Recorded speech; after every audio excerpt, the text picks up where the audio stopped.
Assalamu alaikum, brother Dylan. Wa alaikum salam, rahmatullah, Ustad. How are you going? Alhamdulillah, I'm really well. Thank you for having me here.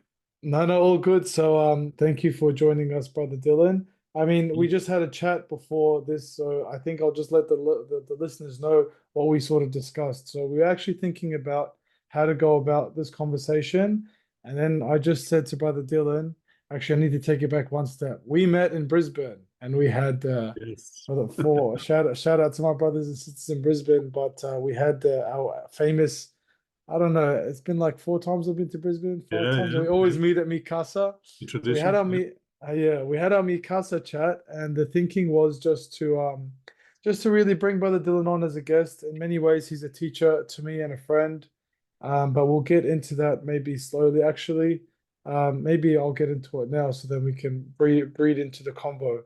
But the intention is just to have an honest conversation about our relationship and Brother Dylan's journey through his life as a teacher, really, which is Mm. what I'm very excited to sort of hear, and how you got through to Islamic pedagogy and what it all means and what education means. So I met Brother Dylan. We met maybe like 2018, I think it was, Yeah, 2017, subhanAllah. Yeah, 2018. yeah. So a long time ago at a Catholic ed program. And that was just where some students in the Catholic ed program wanted to meet some Muslim educators, really. Was that it? I don't even remember. Yeah, and vice versa. It's sort of a mutual sharing, and I think we like souls.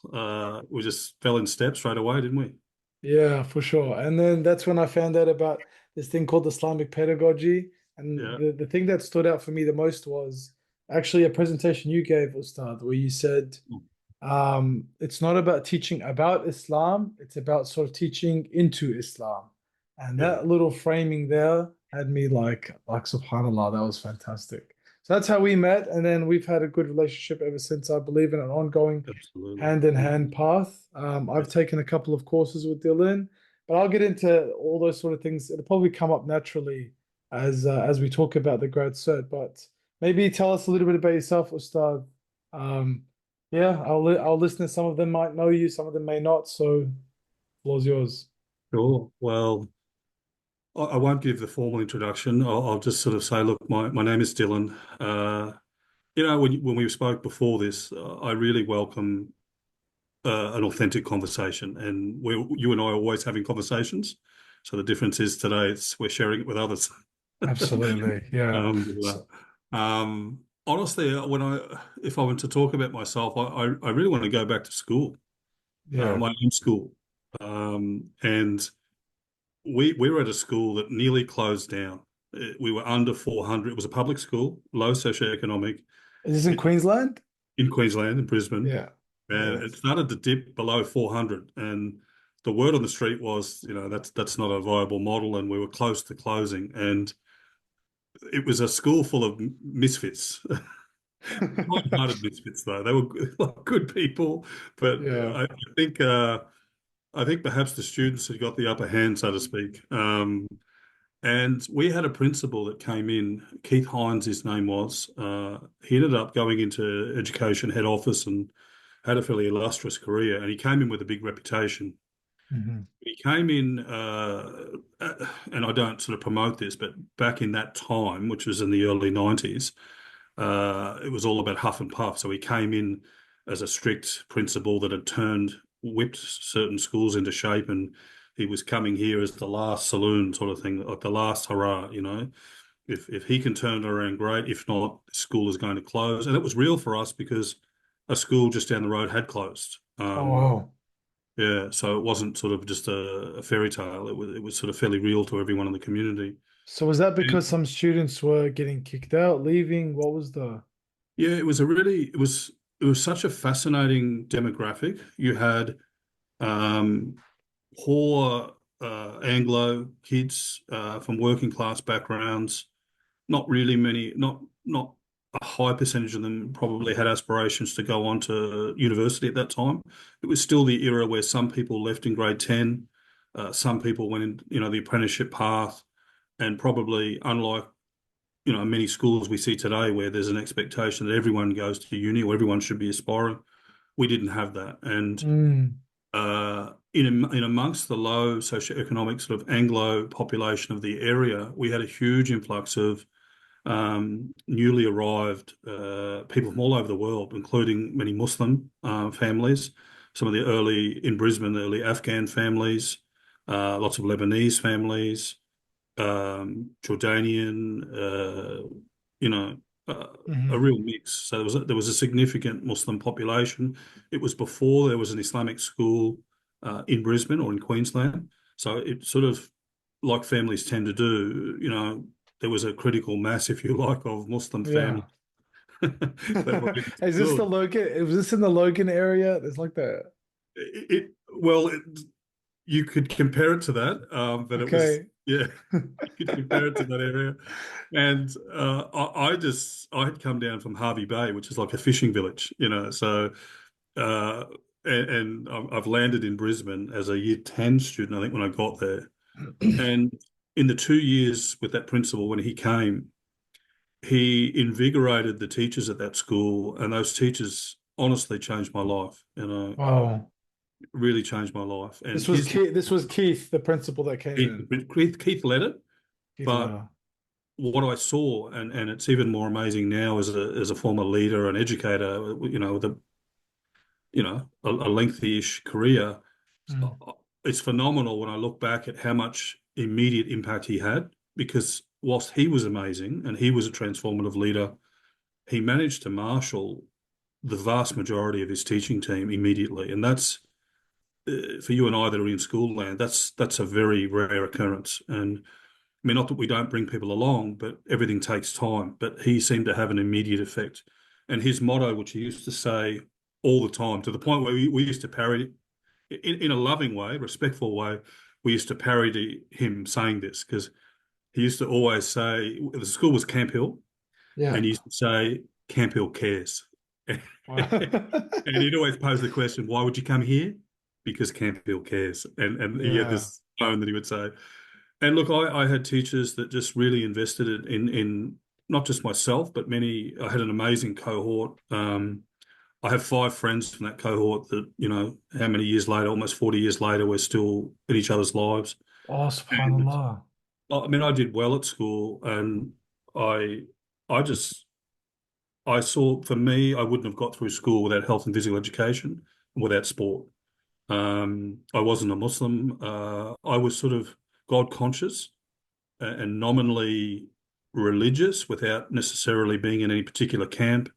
And for me, it was sport and my friends and the impact of inspirational teachers.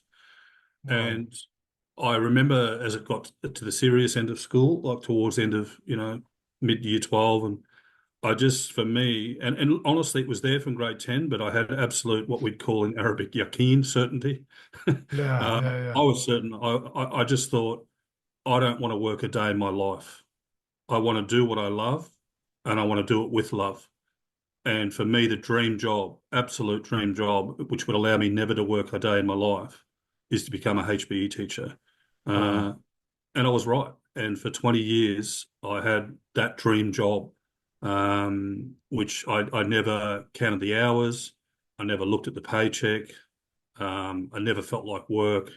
It was everything I imagined it would be and more, alhamdulillah. And I can remember, yeah, and then I had a really incredible journey in practice. Like I sometimes go to uh, third or fourth year undergraduate becoming educators at university, and they'll not invite me in. And of course, you can't see from this audio, but I do appear visibly as a Muslim person. There's certain trappings, prayer cap, beard, that's too funny. and attire. It's Yeah. fairly clear to the people in the room that there's some sort of a. They don't know they don't know whether I'm Jewish or Muslim, but they know I'm something, right? So, Yeah, and mashallah, a very strong presence you have, Dylan. well, maybe, yeah, well, it's something that stands out, perhaps. But Yeah.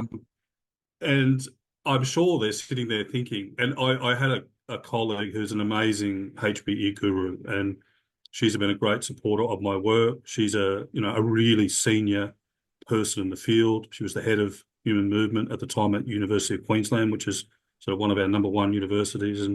And she would invite me out, and it was sort of it's that collegial lift that you get from colleagues that respect your work and feel like you Oh. have something to Mm. share. And she would invite me out, knowing why she invited me out. She had purpose and intention, perhaps, but it wasn't clear to our third and fourth year PE teachers. And if I can get everyone to visualize what a room full of 18, 19, 21-year-old becoming PE teachers looks like, it's a lot of thongs. It's I see. I see it. I you see it. see it, you got You it. got them. You got them. Maybe a mullet or two. Yeah, shaved legs for boys and girls. Like Yeah. it's total like triathlete type people. Yeah. And then I'm standing there, and I know they're thinking, what on earth is he here for? And what's this got to do with me? What values this got?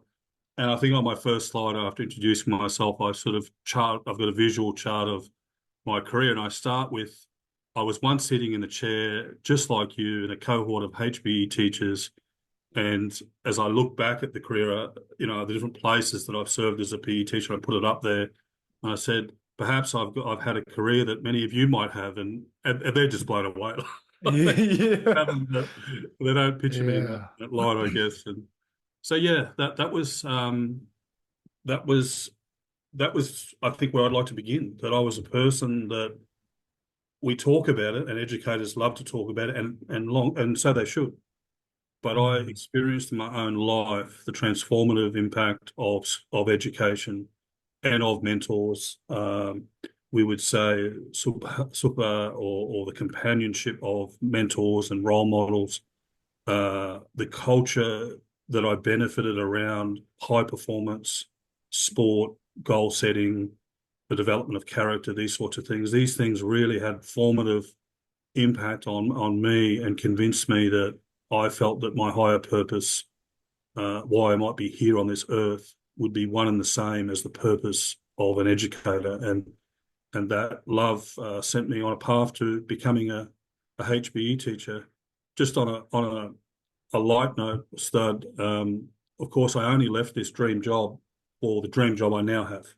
Right? It was a specific, and for real, like I would have only left HBE teaching, but imagine my he's now 20, but my eldest son, who was a teenager, like 17 at the time, Yeah. he was crestfallen. Because he grew up seeing his father coaching all these touch teams, taking away kids to tournaments, and in the Nikes on during the day, running around like a PE teacher does. And now he sees me behind a laptop, and he just cannot fathom why. Yeah. For him, I've given up the World Cup, like I've given away, Yeah. but slowly he's beginning to appreciate, um, inshallah, the very fortunate role I'm in now. Oh, But yeah, that would mashallah. be my early beginnings, and that's maybe I still, although you would know from formal introductions and other forums that I'm in that people introduce me in certain ways. But I have to say, a large part of my professional identity is still located Mm. in those early beginnings as a HBE teacher for some 20 years. I Oh, worked my that's first. beautiful. Yeah. Oh, No, I was going to say it's mm, beautiful, Ustad, because like a lot of the times when you get introduced and it's just the formalities, it doesn't capture I guess, the human part of our story, of anyone's story, really, because a degree and a title only gets you so far. And it probably doesn't capture the journey, which is what we're here to talk about, really.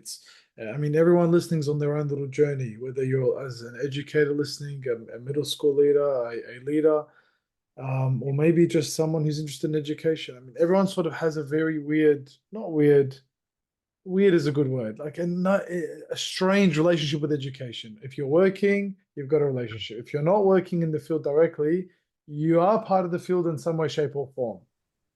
So I think Mm-hmm. seeing the human part and the love and the passion is quite evident. If I may start, maybe I'm thinking two questions that I think people would want to ask. One is, at what point did you become a Muslim or choose to come back to Islam?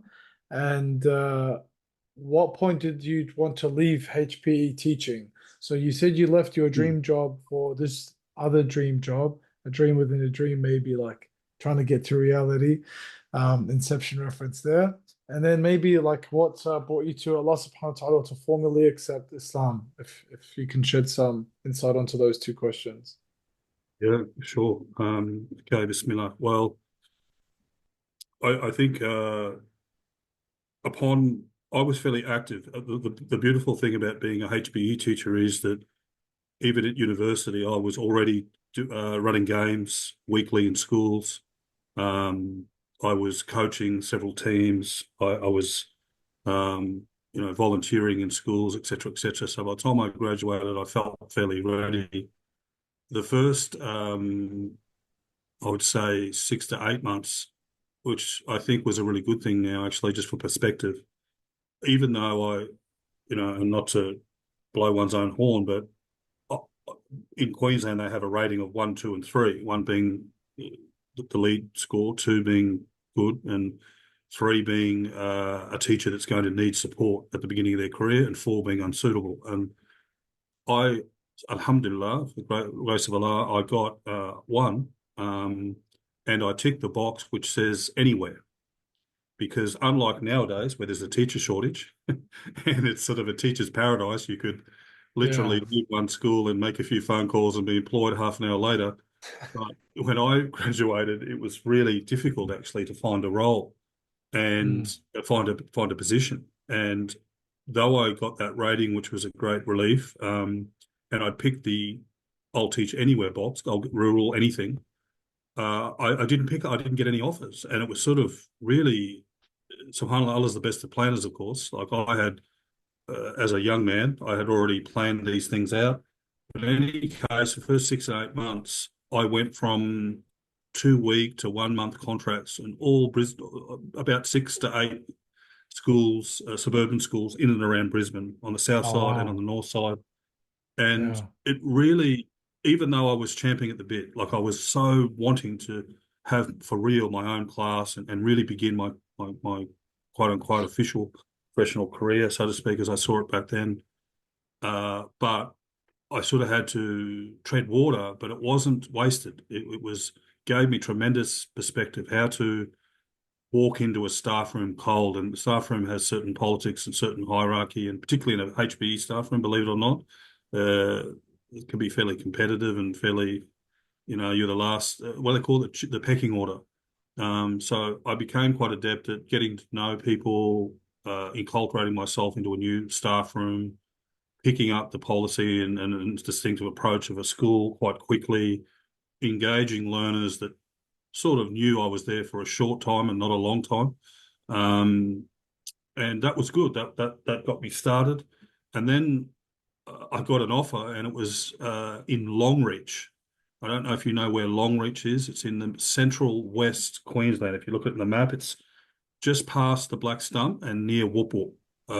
It's really it's really far for a person that's a city boy that's born and raised. Longreach is a long, Yeah. I just Googled it. It is quite far away. yeah, it's a Like 20 minute it's drive literally in the middle of nowhere. in middle. Yes, well, that's what I thought. Of course, being a Brisbane city slicker, um, And it's but not in the middle of nowhere, but yeah, like the funniest thing is like, you know, when you've got Queensland and it's right in the center, it says Queensland. It's yeah, like right under that yeah, title, Queensland. yeah, yes.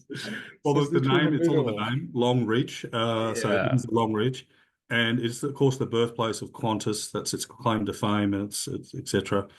But it was one of the best things. It really, I think, it laid the foundation for my teaching practice. The Mm, beautiful thing about Longreach is it's full of salt of the earth country people. And what they appreciate most is what we would call ikhlas or sincerity. So wow. there were a lot of people that went out there in terms of for education. There were a lot of what they Mm, call itinerants. So there were only 500 people in the town, but in the peak time of the year, there were a lot of itinerants, which are teachers, police officers, nurses, doctors, etc. But they typically disappear on the holidays. So the town sort of swells and yeah, goes up and down very, very rapidly. But I arrived there and uh, uh, for you that know me, you'll get some enjoyment out of this because I was a child of the 90s. It was yeah, pre-Islam. I arrived with blue Nike Air Tune Airs in my shoe on my feet, black slidey snap-on baggy athletic pants, I love this. This is the Everlast hilarious. shirt, the spiky hair, the whole bit, ready to be an essential Yeah, city slicker. yeah, And yeah, I arrived to 1,000 utes and a lot of men in RM Williams and boots and jeans and they're some of them are farmers, farm owners, and some of them are roo shooters, which yeah, was a profession, councilmen, and honestly, I was me, and you would think that perhaps because of the culture shock of a obvious city slicker walking into a country town, but I don't know. I think it was just the willingness. I didn't sort of turn up with brand new RM Williams boots and try to sort of fit in or be something I yeah, wasn't. yeah, And yeah. for whatever reason, I just found the town was unbelievably receptive to me. They were great, Mm, so grateful to have a PE teacher for their kids.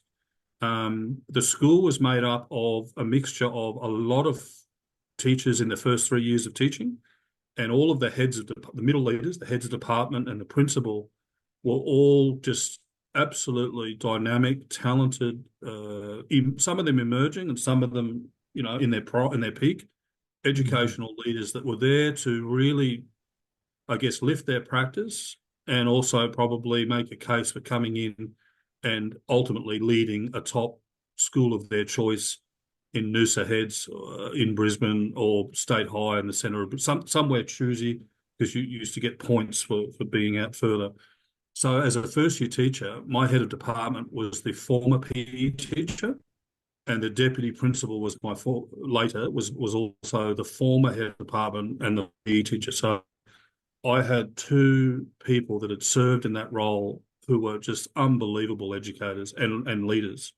And just I think the two years that I had there um, were almost double the impact that my degree had, with all due respect to my degree, mm, because mm, I had a great experience where I did my degree. Now from there, I went for a job at the Brisbane Youth Education and Training Centre. Its other name is the Brisbane Youth Detention Centre.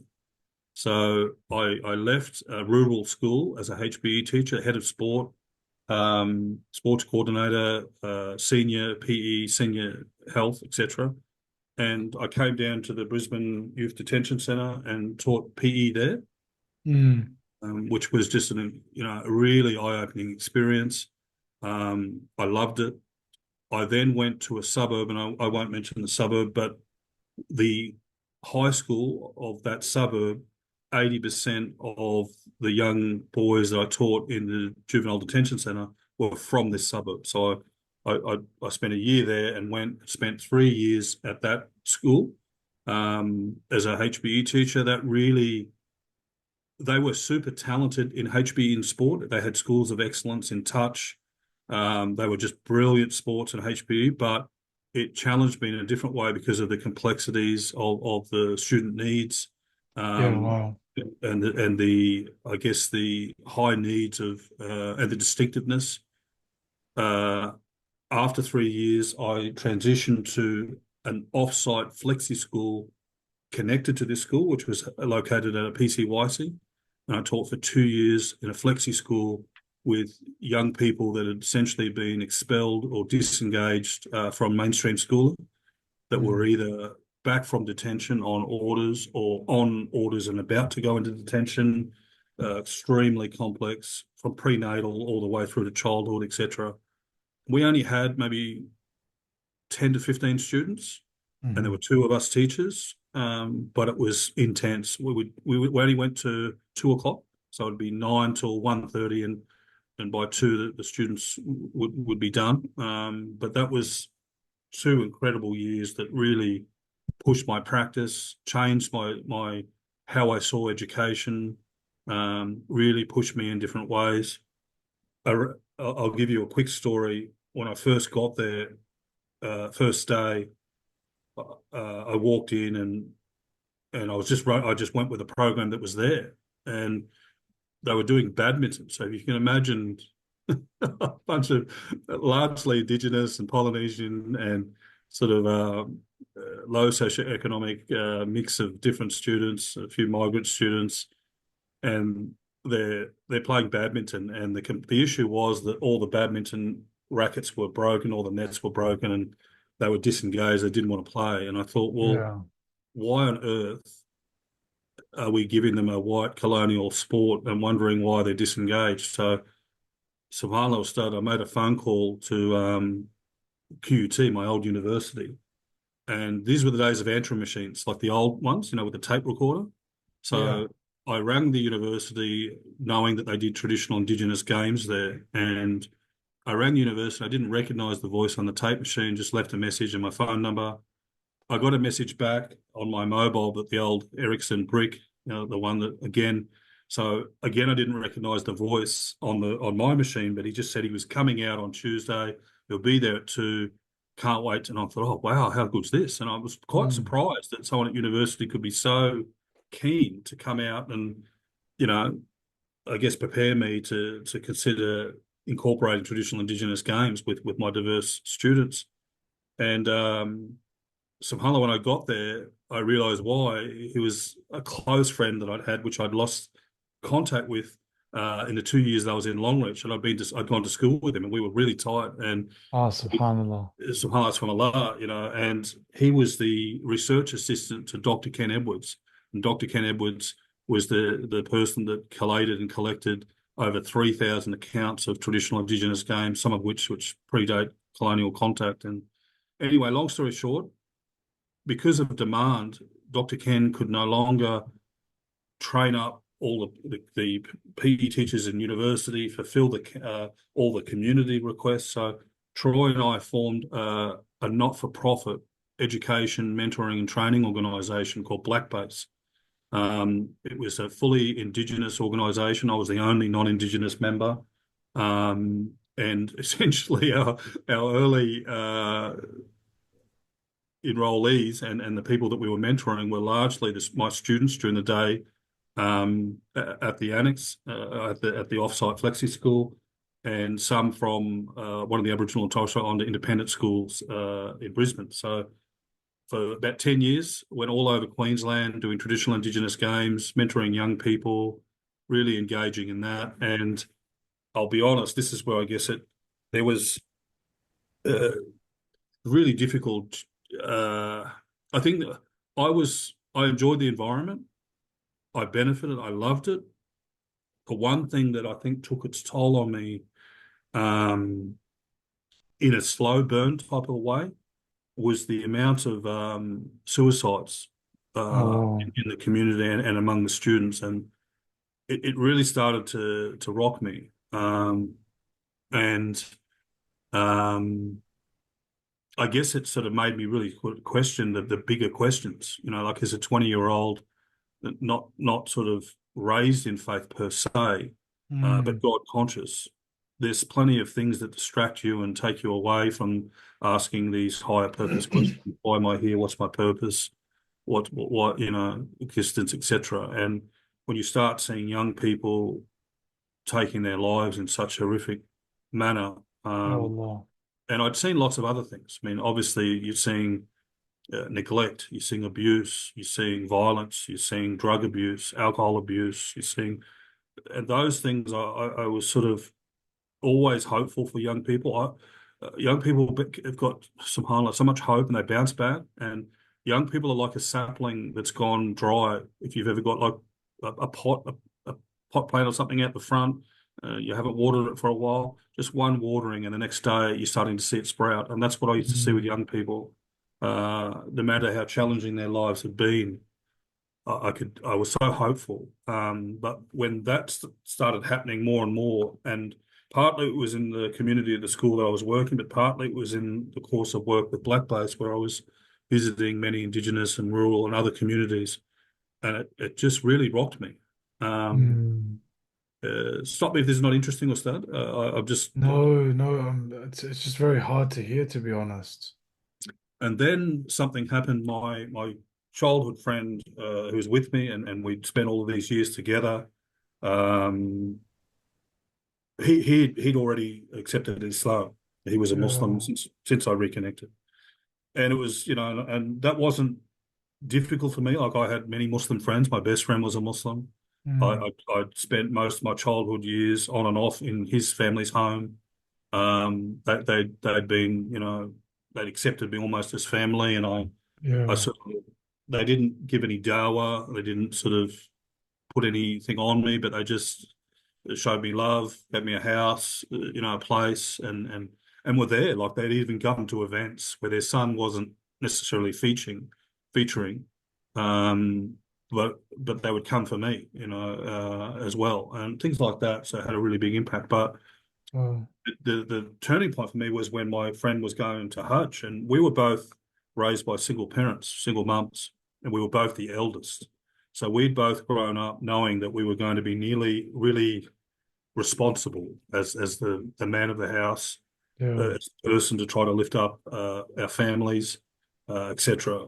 And he told me he was going to Hajj, and I Hmm. always knew Hajj because in my best friend's house, my teenage years, I grew up and I used to stare at the picture. Oh, he had this massive picture in their lounge room Yeah. of the Kaaba, and the all of the bodies in sujood or in prostration in white, and it's an awe-inspiring sight, isn't it? Yeah, absolutely. Yeah, It's those who've been, you know what it's like, subhanAllah. and yeah, well, that'll come later, but yeah, at that time that's just the vision I had for Hajj. But the year before, there'd been some tragedies around the Jamarats, and there'd been floods and a significant loss of life because of overcrowding, etc.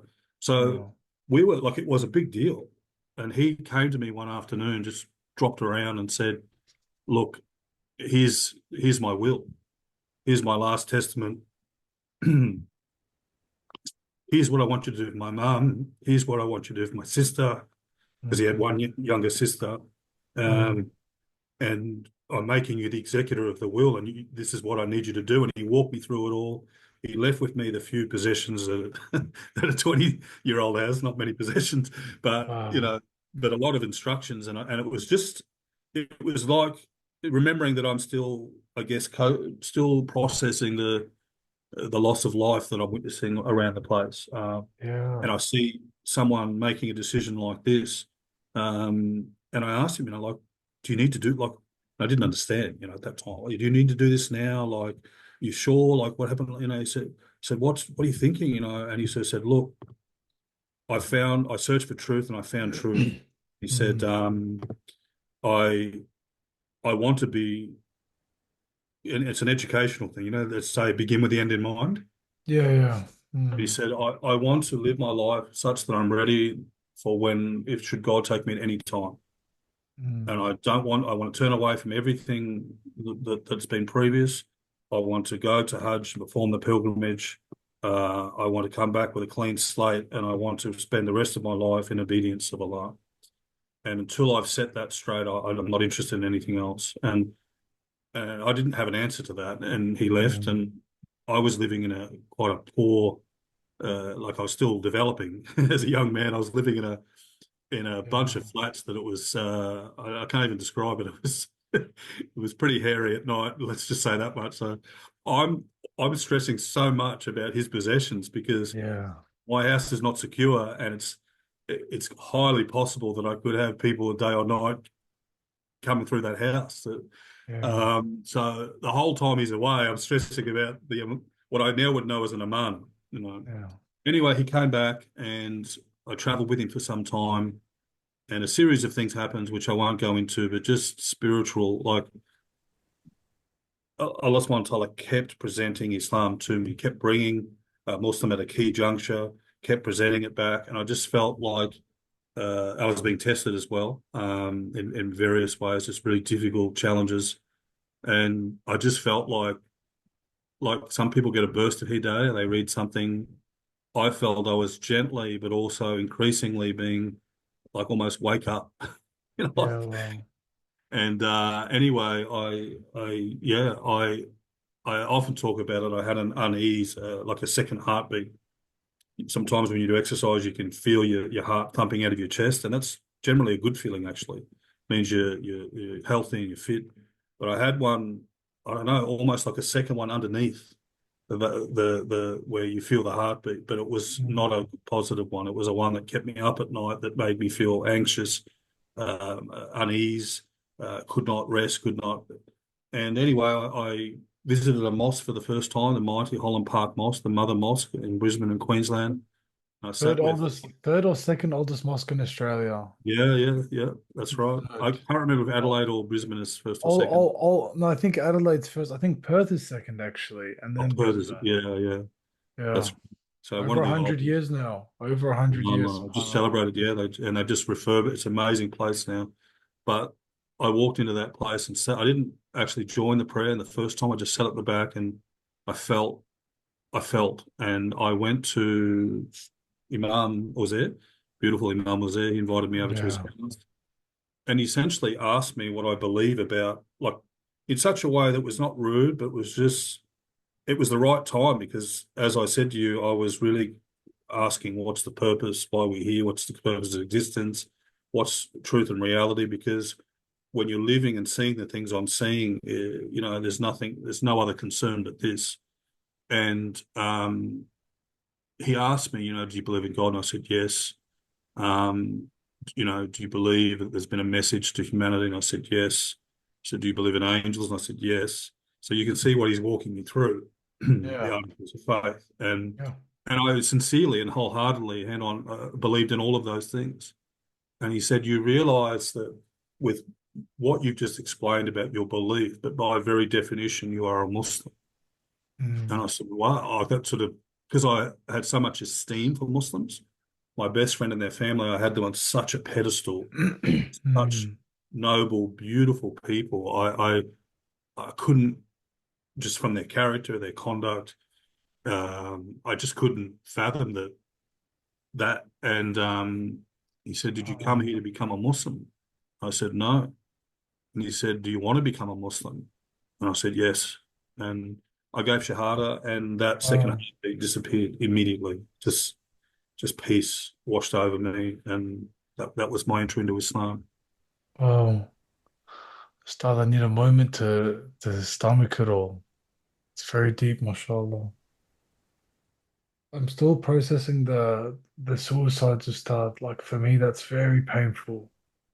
Yeah, I mean, we hear about it, we see it, but I think when you know the people, you see them every day, and if the first one isn't enough, and one is enough, but Yeah. after it starts to get into, you know, Because multiple, these are young people.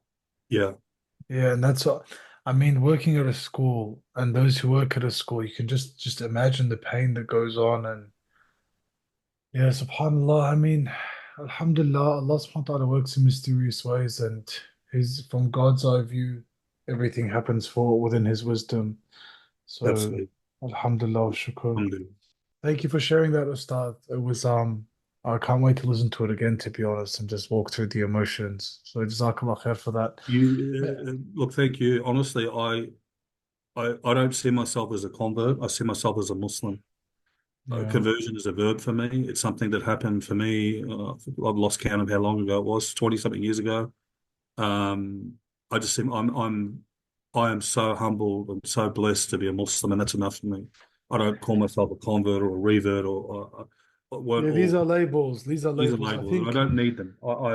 I know who I didn't give up who I was in becoming a Muslim. Islam has helped me actively come back to refine. who you are. Yeah, Come back home. And that's right.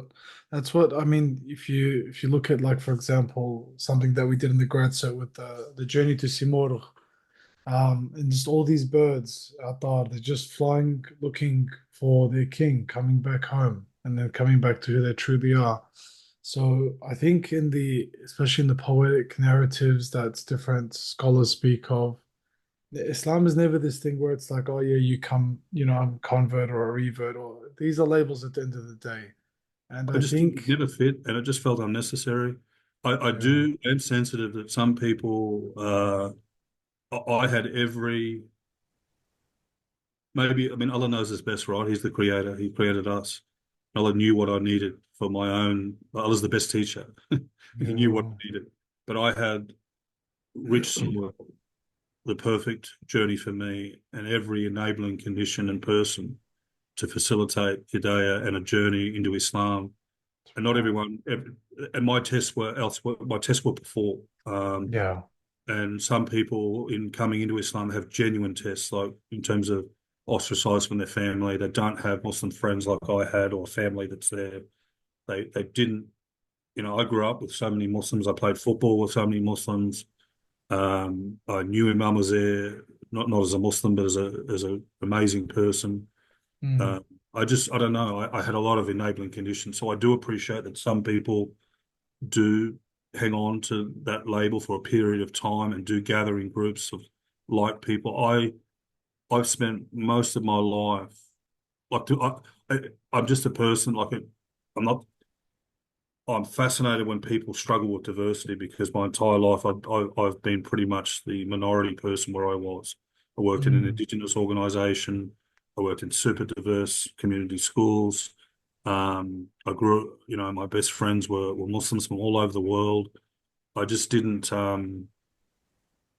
yeah, I value learning about other people's valued ways of knowing, being, and doing, and yeah, constantly reflecting on what mine are, what I've drawn from family, now religion, my Islam, but I also, try to borrow what is good from others.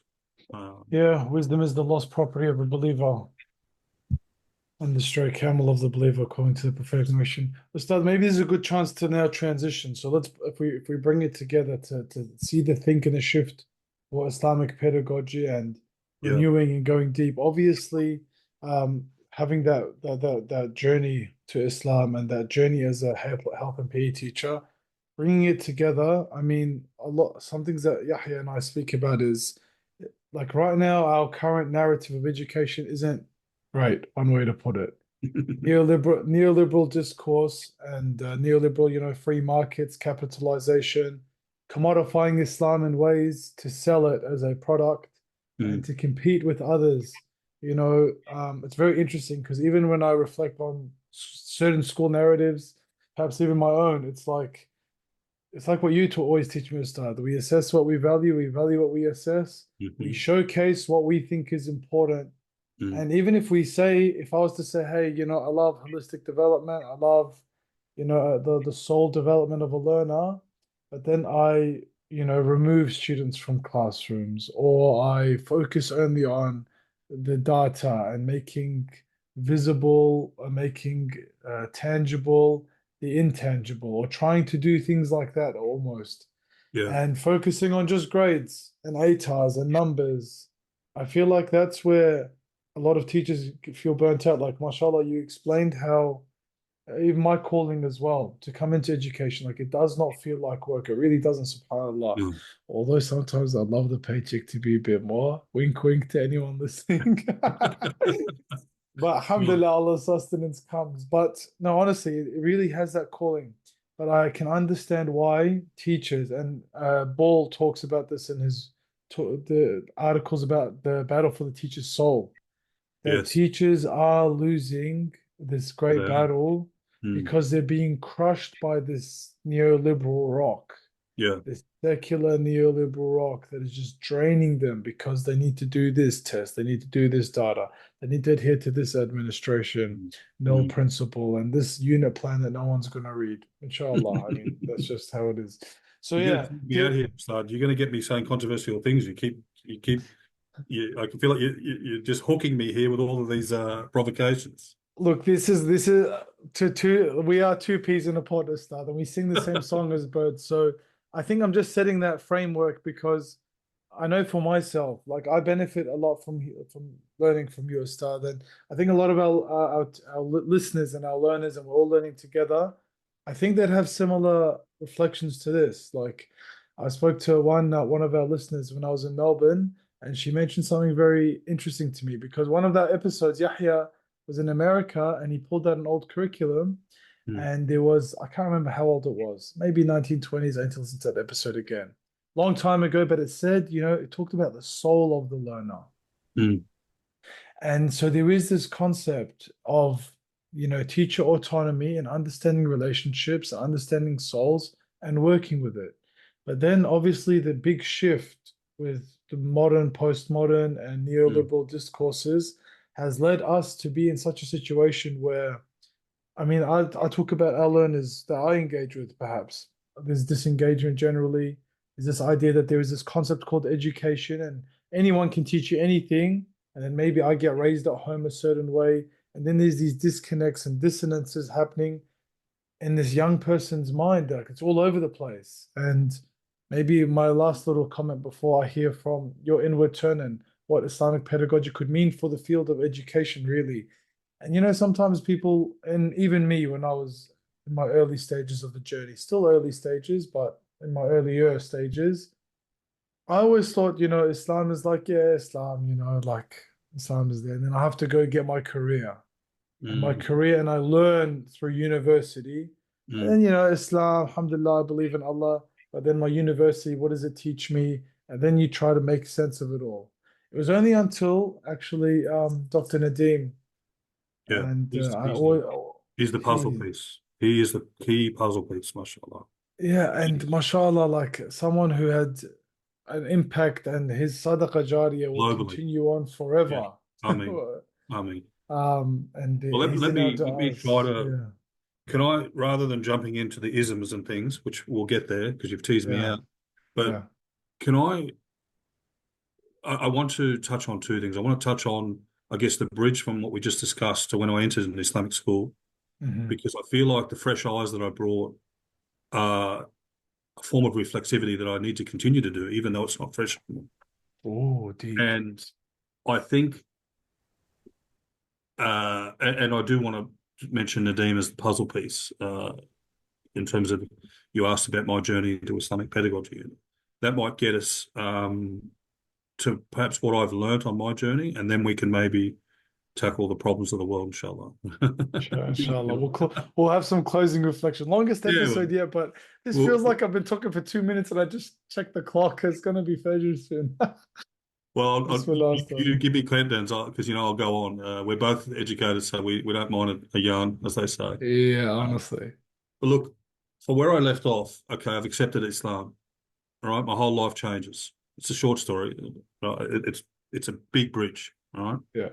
I think, what am I going to do with my life now? Of course, because I'm a new Muslim and Islam is my deen now.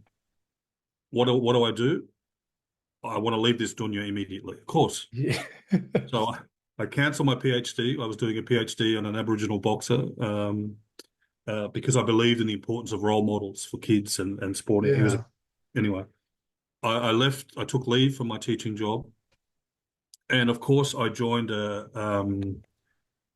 hand slaughtering chicken place, getting up at Tahajjud, slaughtering, blessing 10,000, 15,000 birds in the morning, Yeah. doing Fajr, then going home. And that was, I thought this was, and it was good for the nafs.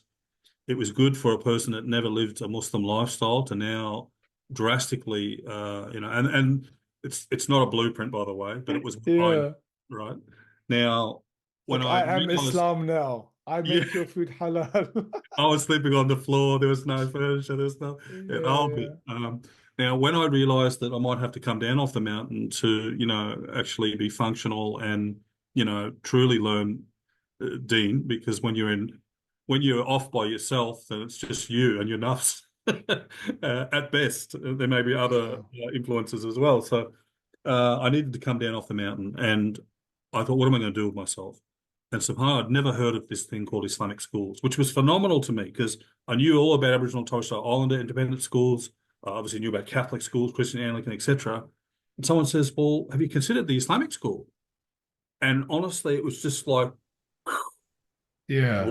wow, I can continue to be a teacher, an educator, and I can learn my deen and be in a Muslim environment. Like this is just like Yeah. this is like, can there be anything better on this earth than this? I just was so excited. Yeah. And of course, I'm imagining in my mind, Ustad, I'm imagining, you know, walking in my jubba I'm in the, trying so hard not to laugh out loud, but oh man, I can. honestly, it's just like it was just a match Yeah. in heaven for Okay. me. Now, Yeah, like I can Adhan going off in like the echo chambers of the school and like halaqas I thought there'd be a everywhere. daan, yeah. I'll be walking and students will be giving salam. And I thought we'd be sitting in courtyards and greenery and sitting in a halakha and the birds would sit on our shoulders. I really, I really, and I'm not joking, like I really And truly, everyone just quoting Rumi and yeah, Hafiz I and honestly thought this. I yeah, honestly thought we'd be just sitting at the feet of scholars and this, and I know yeah, it probably sounds out of this world, but I genuinely had that, I was yeah, 26, 27 or something. It was a young yeah. man. That was my vision. Now, I have to say it was a little bit of a shock when I turned up at my Islamic school because the reality was not quite that Yeah. that. Now, having said that, and this is where I want to jump sort of a few pieces here. When I walked into an Islamic school, remembering I'd had that time off up in the mountain, slaughtering chickens and blessing birds and searching for hasanat, Yeah, etc. yeah, yeah. When I came down off the mountain and I've rejoined, the world and you know, reminded family I'm still here, still alive. I did all that and I've come back to a school. It suddenly occurred to me, and this is the key thing.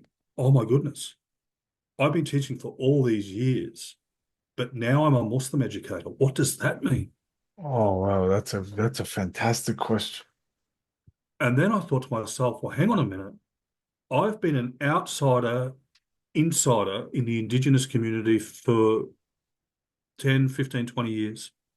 Alhamdulillah, I've had elders as mentors, still mentor me, um, Aboriginal and Torres Strait Islander elders, and it was very, it was impressed upon me if I'm operating in an Indigenous organisation, which I did for almost 10 years, we were operating on Aboriginal terms of reference, which are Aboriginal ontologies and epistemologies, Yeah, which very means different asking too. myself, Yeah, okay, what does it mean to be a Muslim educator? What's the purpose of education in Islam? Because I don't know that. I've heard the Catholic discourse and I've heard Anglican discourse, but I honestly have no idea what the purpose of education is in the Islamic tradition. And I ask myself, well, what is an Islamic worldview? And what is an authentic view of the Muslim child? Because I've heard about the Aboriginal child. yeah, Who's the Muslim child? And if there's a Catholic pedagogy and an Aboriginal pedagogy or an Indigenous pedagogy, there has to be an Islamic pedagogy. wow. And I started asking people, everyone in the school, and people used to get sick, like I was probably the person in the village that everyone wants to cross the side of the road because these were vexing questions for me. And to be honest, I was actually told to, sit down, brother. This is not good adab. You shouldn't be asking these questions. Like Oh, what? it was too confronting, Yeah, because we were in the establishment phase. This was the John Howard years. This was the year where we I had Simpson's understand. donkey, the sign that we do Australian values here. On every website, we follow the Australian curriculum. We Yeah, fly our Australian flag a little bit higher, and we sing both verses of the national anthem, which no other school in the history of Australia has ever done. We do all these things to prove we're good Muslims and we're good Australians, and of course, there's the internal of wanting to. And I'm not being critical. I'm trying to highlight that this was post 9/11. This was difficult period for the Muslim community. yeah, And quite frankly, the leaders of those Islamic schools at that time, they held the fort. yeah, They held the fort. But when you're holding the fort, you're not thinking about these things. You're in a protectionist mode. yeah. And you're still in Brisbane. There's still establishment. Now, I Oh, asked those questions and I couldn't readily find the answers. And I ran into a dear elder, Sheikh Muhammad Abdullah, who you've met, not Professor Abdullah, the other one. yeah, yeah. And Man, I always get confused when subhanAllah, I read just as a very quick parenthesis. You read the literature and you see like Muhammad Abdullah, Muhammad Abdullah. I'm like, wait, the spelling's different. Which one was Yes, which? that's right. That's God right. bless them both. One's Yeah. 6'4" and one's considerably shorter. Yeah. They're very close and they're very dear to me both. Allah But bless them both. I Yeah. came across, I Googled, which is, it's probably not the most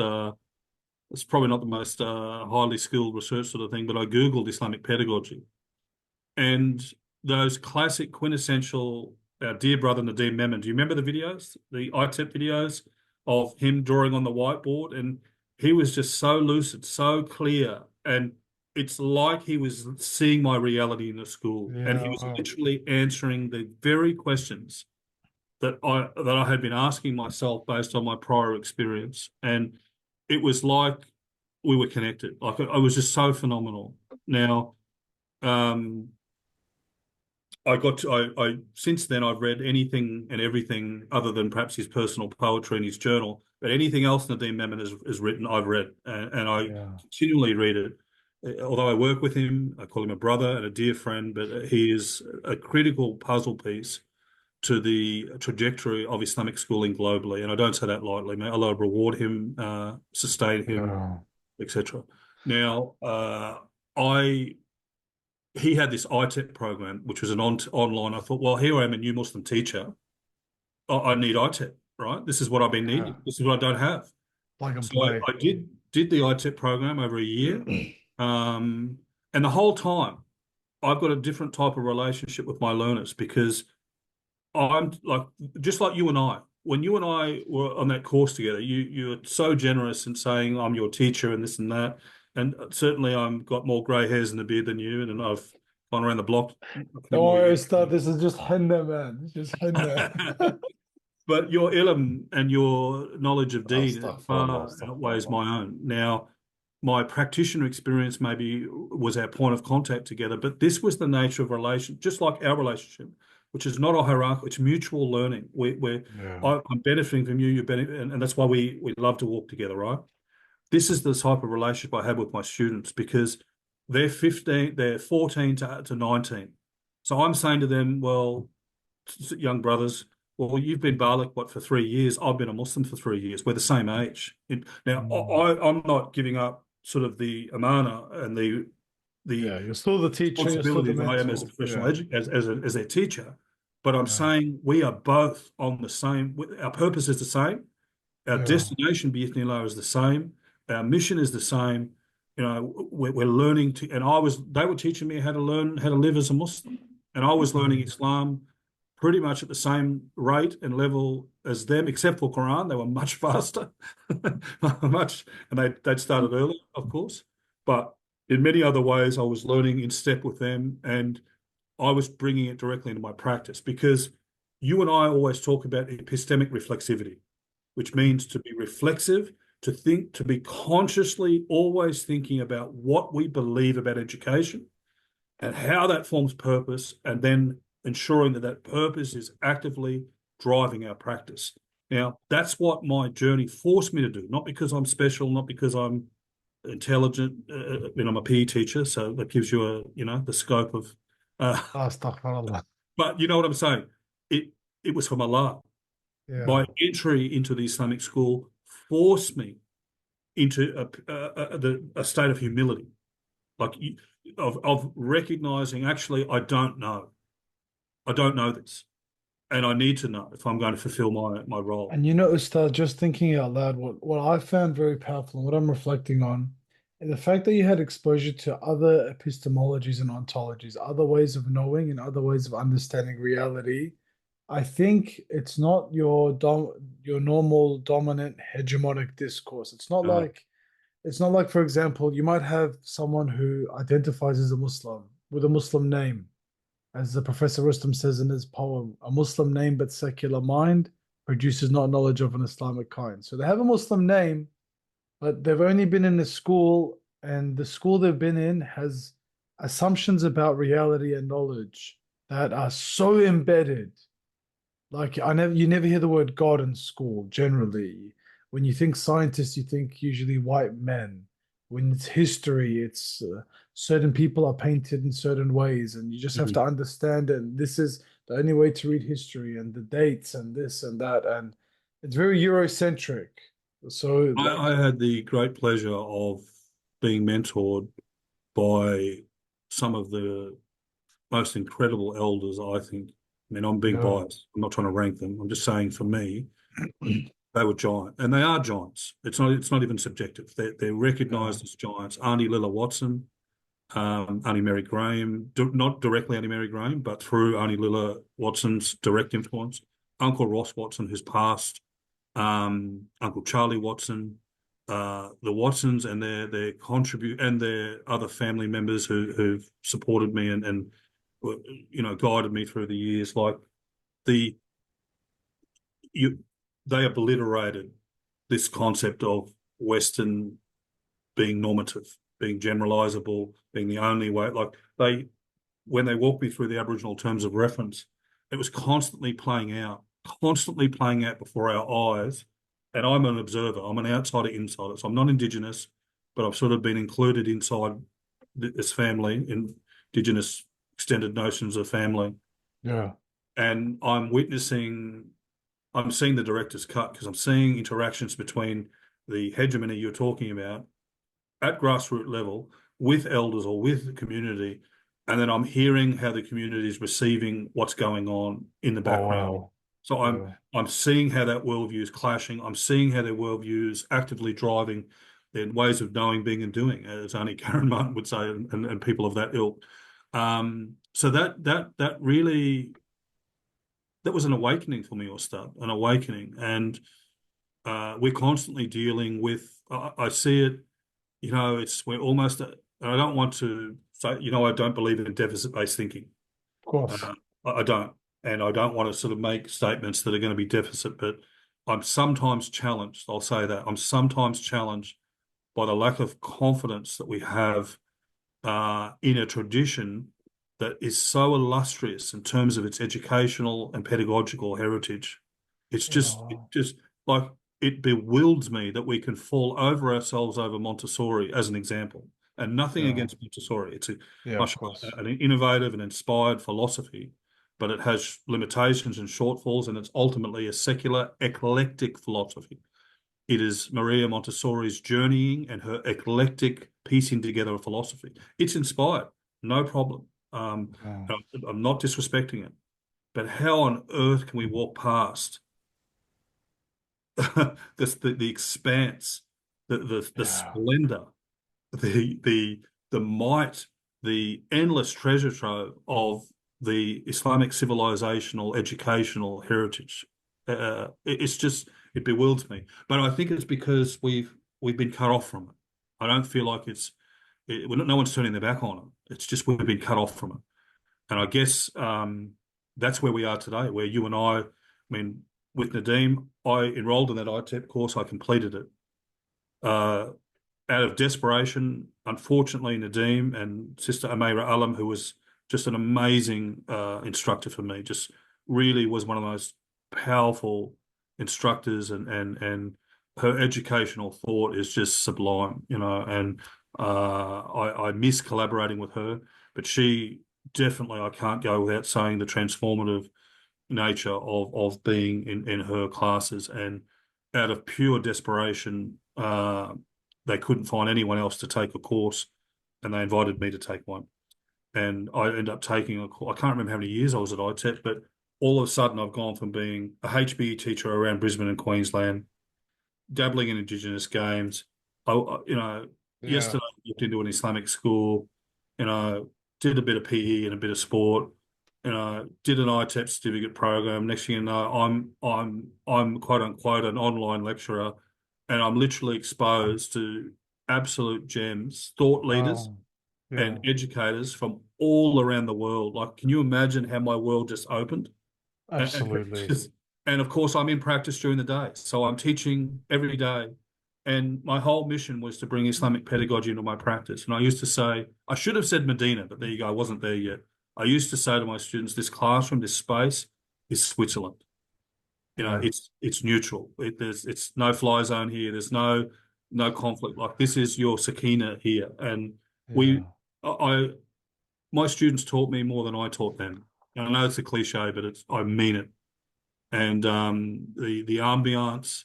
And you asked me why did I leave the dream job? I left the dream job because you'll like this story. I love After stories. Maghrib at Karabi Mosque, I said to Yeah. Professor, you've heard this story? No, no, I, no. But I just love the Karabi Mosque. yeah, I was at the Karabi Mosque. I prayed my Maghrib. I'm What a one of great 10 mosque. people waiting in line for Mashura with Professor Muhammad Abdullah. This Yeah.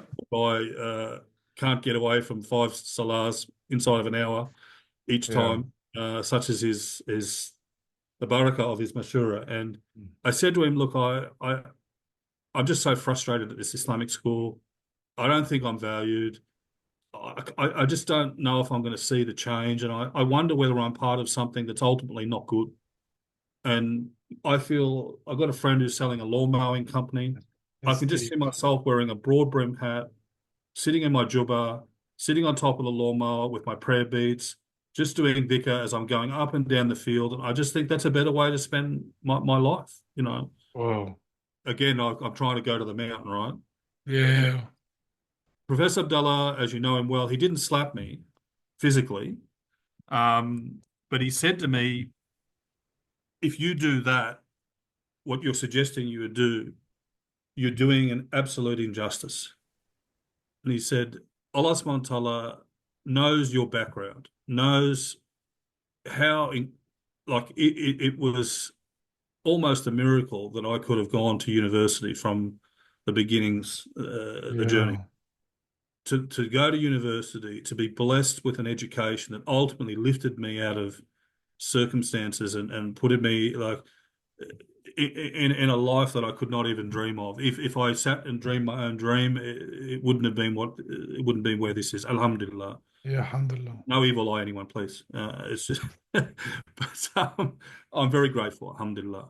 And he said to me that you've been teaching for a long time now. You're starting to see the shortfalls. If someone like you is not actively part of the solution, then what is ever going to change? You need to stop howling at the moon, essentially. Sometimes we like to howl at the moon, especially if you're in a staff Yeah. room. Moan, complain, it's Yeah. deficit Yeah. problem. Oh, their parents don't do this, and these students are like that, or the principal's like this. And stop howling at the moon. Be part of the solution. Work on yourself. Begin a research journey, and be part of the solution. And I went home. I feel like the hairs in the back of your neck. I felt Yeah. I, I I feel it felt like now. I felt like he'd slapped me, like Yeah. as if he'd slapped me out of my senses. Do you know what I mean? Not in he would never do it in a aggressive way. But I walked home and I did. I began. I was finishing off. I think I was teaching on ITEP. I started my master's Griffith Junior with Professor Abdullah as my supervisor. I looked at the vision and Islamic schooling, and I did a study on educational leadership and vision. And I went from there to beginning a PhD where I've looked at Islamic pedagogy in practice in a highly selective, high performing, large, old, historically Islamic school in Sydney. And I'm doing the longest PhD candidature in the history of mankind. Most people finish a PhD in 2 years. Some do it part-time in four. I'm not even going to say how many years I've been doing it, but I've had a few distractions, like the opening of site, like the launch Yeah. of a graduate certificate, like the booming numbers of the graduate certificate with the federal funding. Yeah. A lot of things have come along on a small team and distracted me. That's my excuse, which are running out. But I'm learning and growing, and I think knowledge is humbling. I finished the master's and still thought, oh, I'm going to, my PhD is going to be a Nobel Peace Prize and I'm going to have the solution. I think a lot of researchers begin like that. And as I've transitioned to more of the research and teaching journey in university, where I am now, I found knowledge incredibly humbling. And I'm learning all the time. And when I started my PhD to where I am now, and of course it'll be ongoing. But Yeah. yeah, that's in a nutshell. Now, the point of me sharing all that or start is, do we go after all the problems? and invest all our time. We need to be critical readers of the context. And the way you just named it up was a beautiful critical reading. But I think we need to be asking, we need to turn inward, as you and I always say. Yeah. You ask it now. None of us, whether you were born Muslim or Muslim yesterday, or you're not of the faith but working in an Islamic school, you those questions are valuable. What does it mean to be an educator at Islamic school? Or if you are, what does it mean to be a Muslim educator? Or what does it mean to be an educator outside of the faith in an Islamic school? All of those reflexive questions are important. You What know, even is, Ustad, if I don't mean to cut you off, but like another one came to my mind, and I think this is a good last section of our conversation for people to take away. What does it actually mean to be an educator? Before we even get into the Islamic school, before we get into a particular context, I think if we're able to ask that question and answer it, it will make a bit of a difference. And then if you're going to answer it a specific way, my question would be, why did you choose that particular response? Like, what caused you to say an educator is A or an educator is B? And then even to go a bit deeper, Ustad, I reckon. Did I lose you, Ustad? Are you still there? sorry, Ustad, I made the mistake of going on battery and I'm just grabbing the charger as we speak. No, no, that makes sense. I'll continue my little reflection as you sort your charging situation out. But I think those deep questions, or those questions that might at the time seem simple, like what does it mean to be a teacher? What does it mean to be someone who's entrusted with other people in your care to educate them? And then to go one step further, what does it mean to be a teacher in an Islamic context? Yeah, Or even to ask questions like, how was your experience being trained as a teacher now that you've been thrown into a school? Now that you're working at a school, did the university do justice? Did all these different documents from the Melbourne Declaration, that's now the Alice Springs Declaration, the AITSL standards, all these nice things that the Department of Education is promising, is it living up to its standards? And just from our little reflection, I would say it is not. And that's what we have to go after. We have to really be very critical about when we're working in this space. I would invite everyone to think about, especially those educators who are, or people thinking about becoming educators or working to become educators or working as educators. Ask these critical questions for yourself.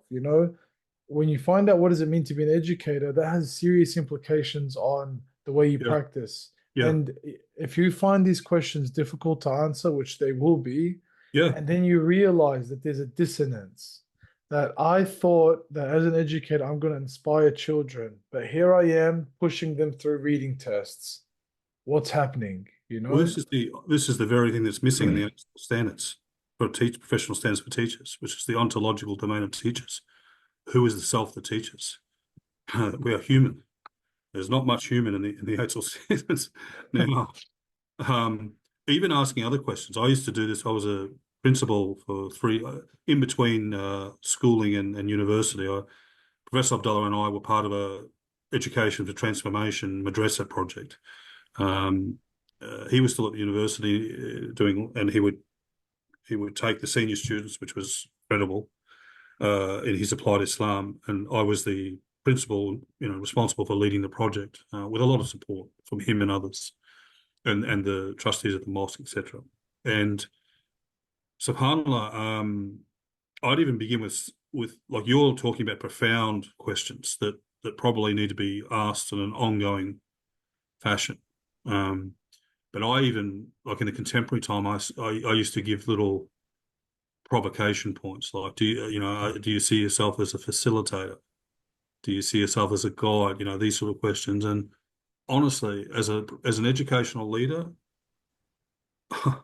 I'm horrified if one of my team thinks that they're a facilitator. I'm horrified by that. And it's become trended in vogue because everyone's drunk the cup of student-centeredness.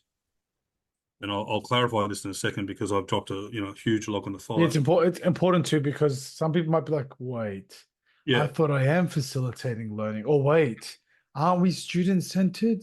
yeah. Well, I as it's written in the stimulus paper, we are student focused and theocentric. Yeah. And what that means is taking the example of Prophet Muhammad Sallallahu Alaihi Wasallam, who is the best of teachers, Allahumma and salli what we ala understand from our from the the origins of our educational tradition. Yeah. We and Dr. Al-Quietly's got a beautiful expression of this, that Rasulullah Sallam neither saw his students, i.e. the Sahaba, neither did he see them as empty vessels to pour into, and neither did he allow them to be independent explorers to go off with poor, underdeveloped thinking or whatever. So the quintessential educator, the best of all educators, didn't park himself and see himself as student-centered solely, nor teacher-centered, but walked up and down the continuum. And that's what I think without using too many of the buzzwords, high quality teaching, which is a buzzword, Yeah. which is loaded, hugely loaded. But Very I think loaded. Even you said it, my heart went, yeah, no, I'm going to reverse. Just quality teaching and learning. make the truck noise for me. I've got to reverse. Beep, beep, That's beep. it. I'm reversing. Uh, I really feel like experienced educators that are really focused, student focused, theocentric, which is they understand that you are the adult in the room. You do have specific, valuable discipline knowledge or pedagogical knowledge. You are expected to be a person that is embodying what you're wanting to see in your learners. As an adult, you are role modeling for your learners closer to final forms of human development, socially, Mm. emotionally, spiritually, physically, and otherwise. That's the highest status that's the nobility of an educator. That's the expanse of the amana of an educator. And there will be times where where you are quote unquote engaging in teacher-centered type delivery. But then And I you'll be think, other times yeah, engaging in instructional practice or pedagogical practice that might be better described within student-centered frames. But I don't want to be encouraging young educators to reduce themselves from the nobility of the role of an educator to being but merely a facilitator. It yeah, reminds me of Coles. When I grew up at Coles, a great job when you were like a dream job, because trolley boy was like entry, right? yeah, Yeah, packing shells was, like for the big guys, high but level. the laser lad, or Yeah, he used to call, like being there was like a really, like that was important. Um, and what do? They facilitate, right? They just whoosh, whoosh, whoosh. Now there's no need for that because we've got automatic. So you can't get a line in a Coles now. You have to sit there and wait for the automatic one, and each time yeah, call the lady over as it malfunctions and go through the irony of paying them, exorbitant prices for food of which the farmers and others don't benefit, and we're paying extra for, and you're serving yourself. So yeah, what an amazing thing. I feel like if educators in this era reduce themselves to facilitators, sooner or later we'll be just like those laser lads, because we will reduce the no. Oh, well, we've got AI now. Oh, well, we've got asynchronous learning now. Oh, we've got hybrid, yeah, and all of a sudden we'll forget it's the human in the educator. It's the educator that guides, that is the role model, that the subha, the companionship that you have, which I experienced at the beginning of this interview. I told you the time I spent in relation, in companionship, in guidance yeah, with educators changed my life. Now, can you imagine if we don't hold on to the very core parts, which is what Ball was talking about, of our educational role, and cease to see us as purely facilitators or purely the enacting of a curriculum cut and when did we think that the Australian curriculum or any other IB or any other curriculum that's ratified in Australia at Montessori, Steiner, when did we think that each curriculum was to look the same in every school? Never. yeah, never. It hurts to start. Like what came to my mind to start was how a lot of our thinkers talk about the great chain of being, and that the more you develop in consciousness, the more you develop in awareness through purifying yourself, tazkiyah, and remembering God. And Yeah. by remembering God, some people might say, oh, what is God? God, man, the sky? No, that's obviously a lie. That's not true. But God is in a greater sense of consciousness and awareness of himself. So the human being has this very intimate, beautiful relationship. As all things we believe are conscious in this great chain of being. Everything does tasbih for Allah. And this is getting into a bit of the metaphysical domain. But as people who have, inshallah, maybe a little bit further on in the journey, if you like, we have a bit more consciousness and awareness. It's now about coming back down to those who don't have that consciousness to help them gain that consciousness and that awareness. Exactly. And that's Exactly. not done through, hey, lesson one is this, lesson two is that. Oh my No, God, no, alhamdulillah. no. And that's the challenge. I think that, yeah, like it just hurts, like when you think about it, it's like, when did we ever think that a one standard, and you see it, oh man, you see it all the time with like, we've got the But perfect madrasa curriculum, we've got the perfect this curriculum, this is it. And every time people talk about education, I usually hear them say curriculum, curriculum, curriculum. It's like, bro, when did it become curriculum? yeah, I'm not. And Professor Irabina always talks about this as a Oh, shout out to Professor Arabina, shout man. out to He's been the an prof. Oh honest. my goodness. He's Wow. been, it's like I just say a parentheses, like the way he's pushed me in my PhD journey has been phenomenal. Yeah. Absolutely phenomenal. He's like to me, this is because you know how you said the PhD Nobel Peace Prize? I didn't think that, but he's like to me, and it's like I'm ready to go to war. He's like Yeah. Ibrahim. He's like Ibrahim. He We could are have been research. on the second Gladiator. Like if he was on the horse out the front, no one would be surprised. Like he He's could. on he's definitely in the third for sure. Yeah. But he Yeah. said something very nice, Dylan. He's like to me, so he's like, Ibrahim, we're researchers, and this is not a pretty ending.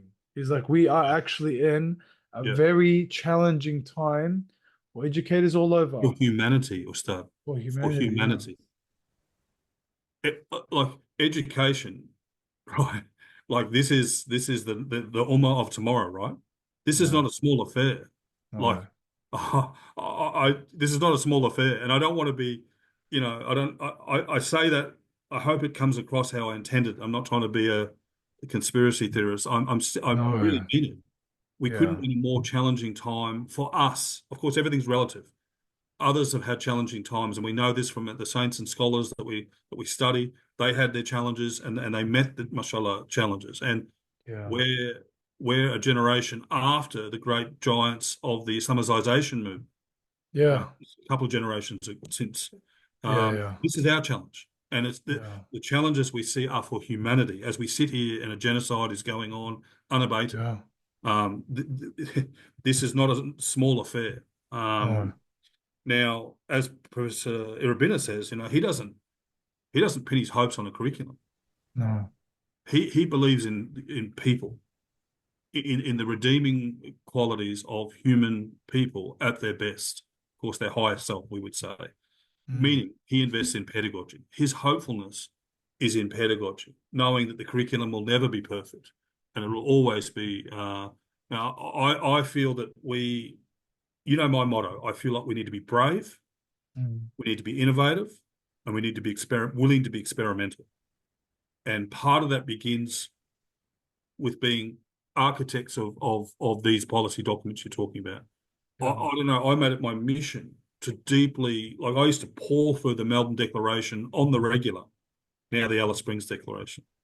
Like I knew it intimately. I knew the words of like I knew my PE syllabus, my senior syllabus, my health. I knew it to the point that I'm a creative architect, who I can see holes. I can see where I can drive a truck through it. And to my surprise, when I run into other like gurus in the field, they're already seeing this. I sat down with Kim Lavin, her name was, absolute gem, and made a huge difference. A couple of hours of her time made a difference in my career. I came to an Islamic school with a senior curriculum, senior syllabus, I should say, for health and PE or health education, and I just couldn't see any of the topics being relevant to my kids. Schoolies, drink driving, all these sort of things. And I said to Kim, I just can't imagine why I'd want to do this, let alone how. And she said, yeah. well, don't.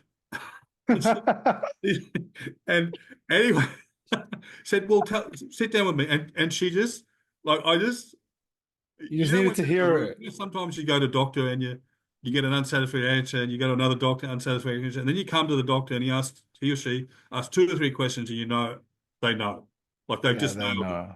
Yeah. Him had just honestly just nailed me straight away and said, "Okay, are you willing to sit down with me?" So she gave, like on the spot, gave a couple of hours at a time.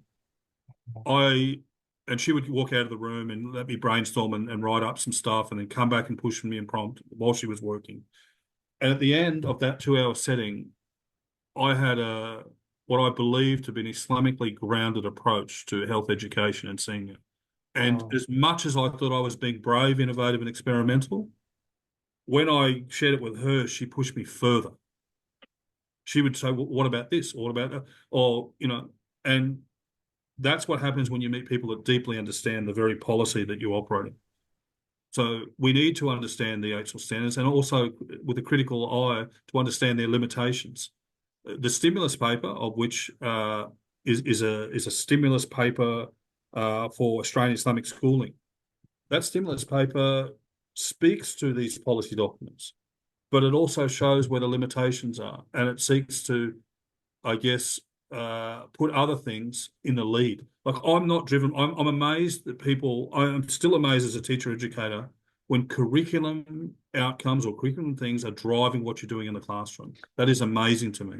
Yeah. That's astounding to me. That I was never taught like that.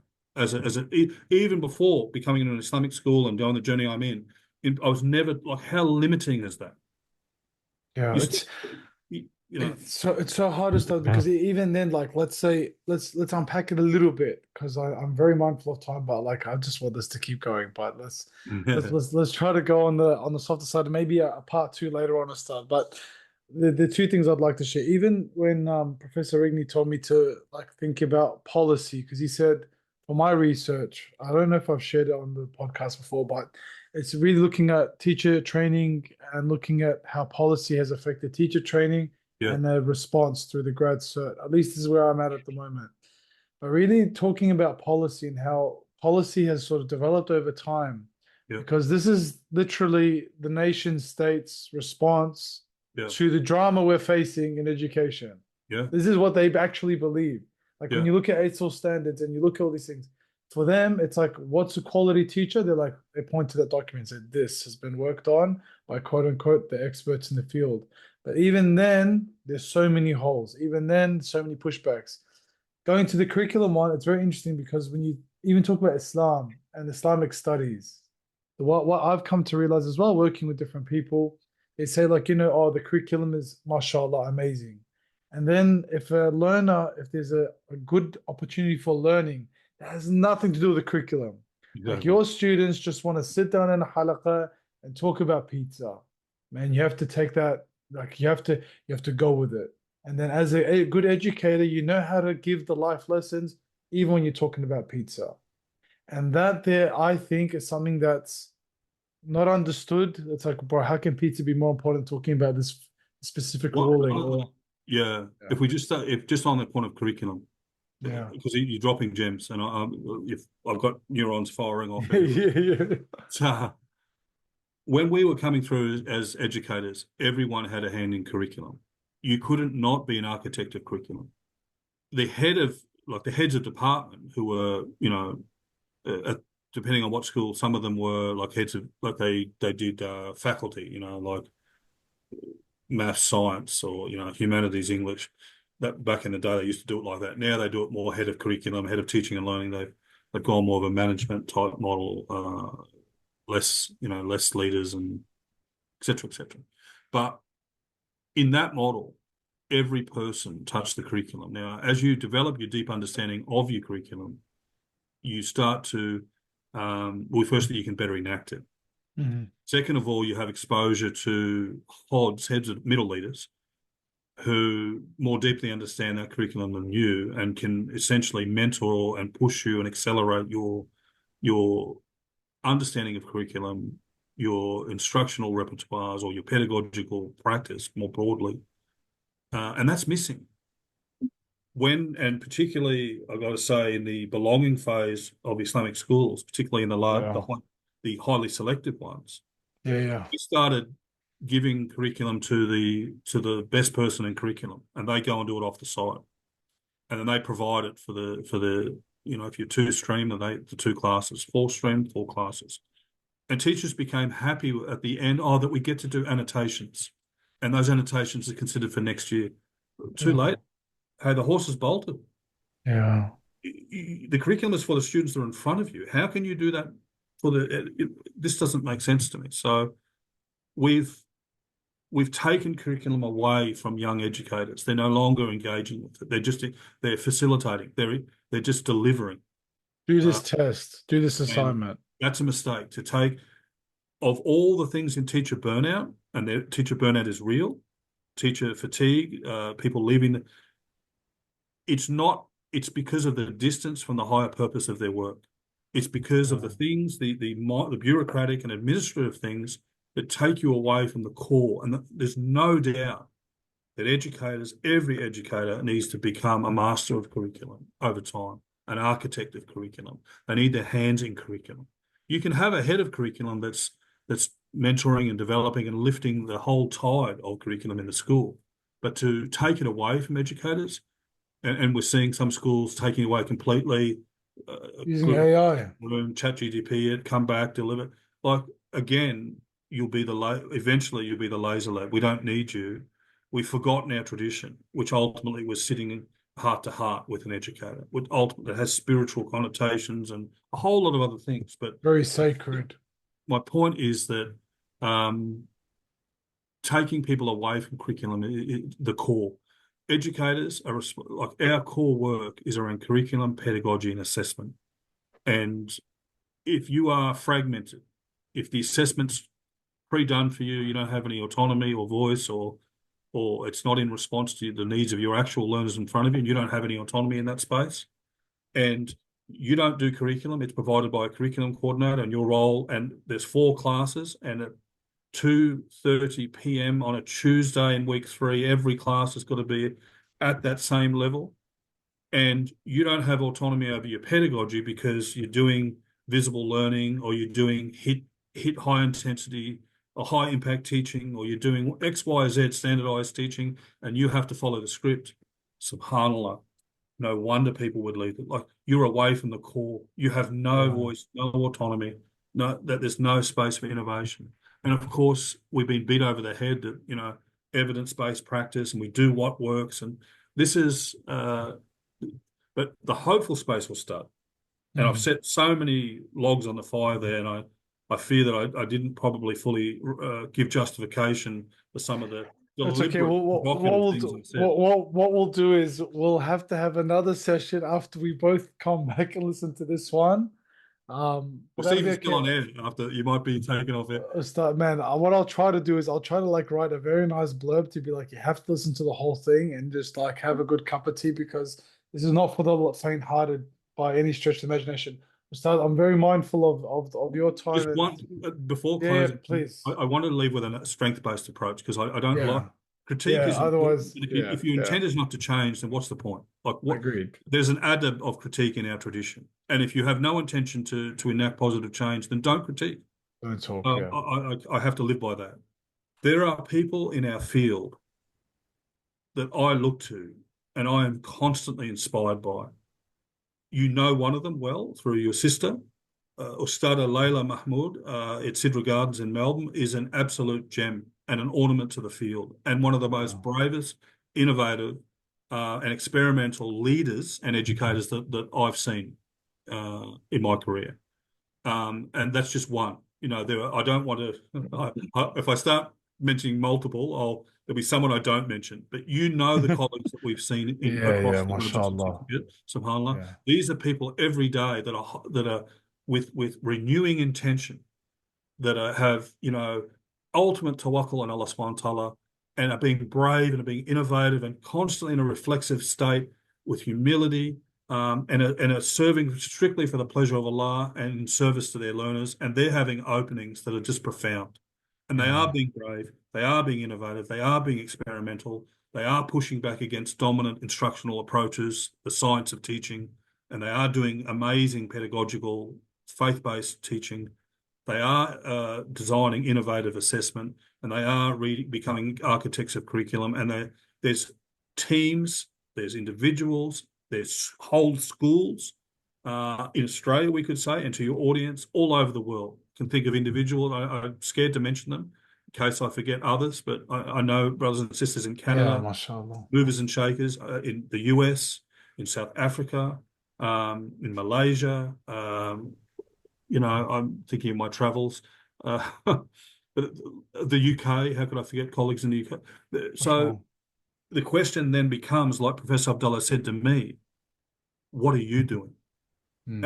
And what's going to be your contribution, and where are you needed, and what will your journey be? And that mashura that I made with him is where I want to spend the rest of my time. Allah give me life, inshallah, grant me tawfiq, and sustain me in this effort, and keep me collaborating and connected to people that I just see so far ahead of myself that are lifting me, inshallah. I Well, I mean, think that's inshallah. I mean, I think that's a beautiful way to end it. Probably I'll just close with the just feeding off your thinking with start is that for us as renewing education. Maybe that's the provocation we needed. What are we actually doing about the system that we can see? And then we invite people to just reflect on it, maybe write down something and then try something a bit different.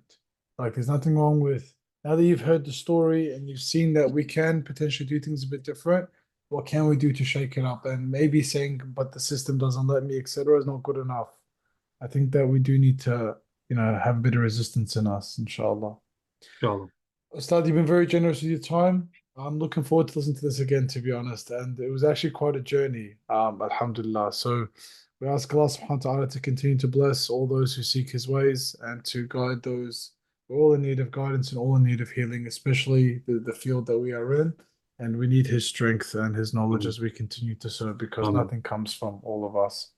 Amen. Ustadi, Habibi, thank you so much. We'll speak to you very Jazakallah. soon, inshallah. And to our listeners, thank you Always guys for listening.